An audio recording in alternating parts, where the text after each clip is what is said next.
Hello friends, আমি Payel chain আর আপনারা দেখছেন আমার বাংলা ভাষার মাধ্যমে ফার্সি শিক্ষা চ্যানেলটি। বন্ধুরা, গত ভিডিওতে আমি আপনাদের সঙ্গে অতীতকাল সম্পর্কে আলোচনা করেছি এবং সেই অতীতকাল বিষয়ক যে বিষয়গুলি আপনাদের সঙ্গে আলোচনা করেছি সেগুলি হলো সাধারণ অতীত এবং রিসেন্ট ঘটে যাওয়া অতীতকে আমরা কিভাবে বিশ্লেষণ করতে পারি।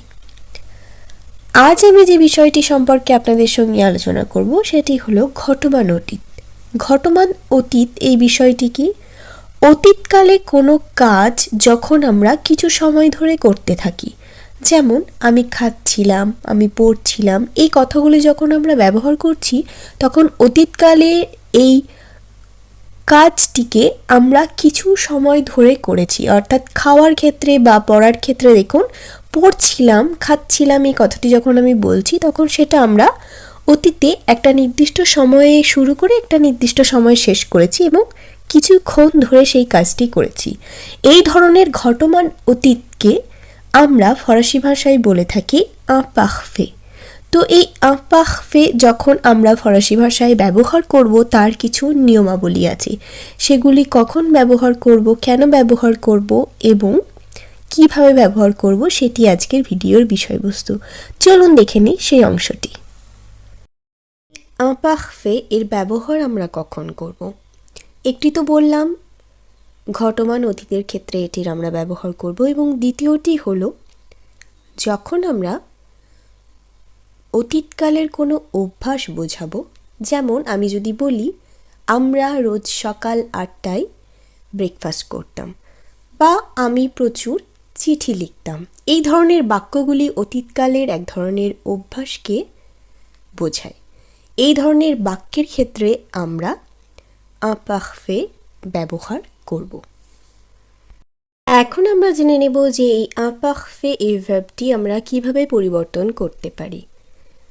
যখন আমরা বর্তমানকালের ক্ষেত্রে ভার্বগুলিকে পুরুষ এবং বচন অনুসারে পরিবর্তন করছিলাম তখন আমরা দেখেছি যে সেগুলি কিছু নির্দিষ্ট নিয়ম মেনে, অর্থাৎ একই গ্রুপের ভার্বগুলি একই ধরনের নিয়ম মেনে পরিবর্তিত হচ্ছে বেশিরভাগ ক্ষেত্রেই, এবং সেই নিয়মগুলি আমরা যদি জেনে নিতে পারি তাহলে খুব সহজেই সেই ভার্বগুলিকে আমরা পরিবর্তন করে ফেলতে পারছি। ঠিক একই রকমভাবে এই ক্ষেত্রেও একটি নিয়ম ফলো করে আমরা প্রত্যেকটি ভার্বকেই imparfait রূপ দিতে পারবো।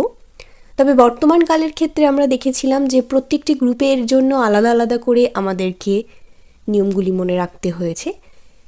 imparfait ক্ষেত্রে একটি সুবিধা আছে, সেটি হচ্ছে প্রত্যেকটি গ্রুপের ভার্বই এই একই নিয়ম মেনে কিন্তু পরিবর্তিত হয়। যেমন জয়ের সঙ্গে এ, tu তার সঙ্গে এ, il elle on তার সঙ্গে এ, নুয়ের সঙ্গে ইয়ং, ভুয়ের সঙ্গে ইয়ে, il elle তার সঙ্গে এ। আপনারা ভালোভাবে লক্ষ্য করুন, এই এ যেখানে যেখানে আমরা বলছি উচ্চারণে একই রকম বললে বানান কিন্তু আলাদা আছে, তাই লেখার সময় অবশ্যই আমাদেরকে এইভাবেই পরিবর্তন করতে হবে। উচ্চারণে হয়তো আমরা একই রকম বলতে পারবো, কিন্তু লেখার সময় সেটি পারবো না।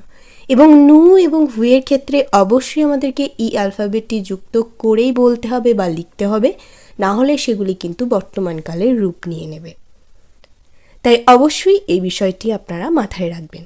এরপর আমরা একটি উদাহরণ দেখে নেব imparfaitতে কিভাবে আমরা সেগুলিকে পরিবর্তন করছি এবং কিভাবে সেগুলি উচ্চারণ করছি।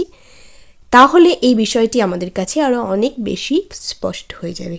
চলুন দেখে নিই একটি ভার্বের উদাহরণ, তাহলে এই বিষয়টি আমাদের কাছে অনেক বেশি স্পষ্ট হয়ে যাবে।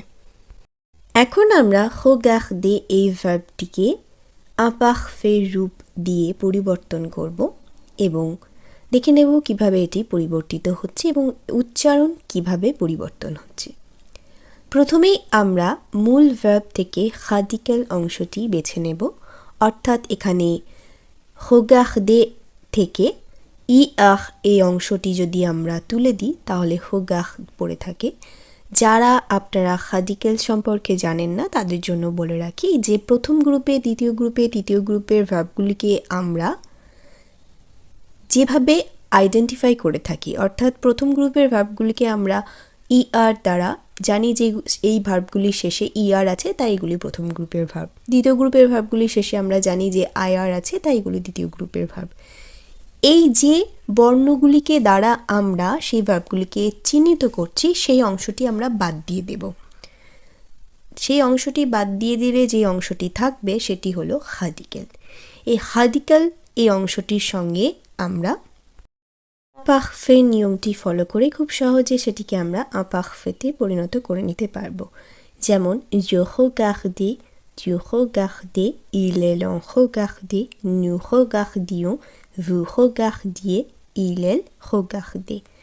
প্রত্যেকটি পুরুষ এবং বচনের ক্ষেত্রে দেখুন আমরা ওই নিয়মটি ফলো করেছি। যেমন je এর ক্ষেত্রে a i s, tu এর ক্ষেত্রে a i s, il elle এর ক্ষেত্রে a i t, nous এর ক্ষেত্রে i o n s, vous এর ক্ষেত্রে i o z, il elle এর ক্ষেত্রে i o n t।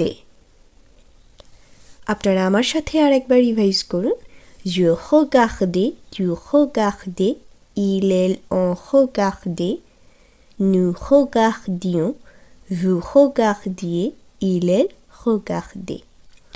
আশা রাখছি আপনারা এই বিষয়টি বুঝতে পারবেন। খুব একটি জটিল বিষয় এটি নয়, শুধু এই নিয়মটিকে মনে রেখে আমাদেরকে প্রত্যেকটি ভার্বকে এইভাবে পরিবর্তন করে নিতে হবে। এই অংশে আমরা regarder এই ভার্বটিকে ইমপারফেতে পরিণত করলাম। অর্থাৎ যদি আমি বোঝাতে চাই আমি দেখছিলাম বা আমি রোজ দেখতাম বা অভ্যাসবশত দেখতাম কোনো কিছু, সেটা আমি হতে পারে বা প্রত্যেকটি পুরুষ বচনের ক্ষেত্রেই হতে পারে। তো এই অভ্যাসবশত কোনো কাজ বা ঘটমান অতীতকে বোঝাতে আমাদের এই ইমপারফে ভার্বটিকে ব্যবহার করতে হবে। এই ক্ষেত্রে আমি দেখতাম বা দেখছিলাম বা তুমি দেখতে বা দেখছিলে, এই ধরনের বাক্যগুলি যখন আমরা ব্যবহার করব তখন আমরা এই নিয়মটি ফলো করে সেটিকে পরিবর্তন করে নেব। আশা রাখছি আজকের ভিডিওটিও আপনাদের কাছে খুবই উপকৃত ভিডিও হবে। আর আপনারা যারা চাইছেন আমার সঙ্গে সরাসরি ক্লাস করতে, তারা অবশ্যই আমাকে কমেন্টে জানাবেন। আমি আপনাদেরকে কন্ট্যাক্ট নাম্বার দিয়ে দেব এবং অবশ্যই আপনারা আমার সঙ্গে সরাসরি সামনাসামনি ক্লাস করার সুযোগ পেয়ে যাবেন।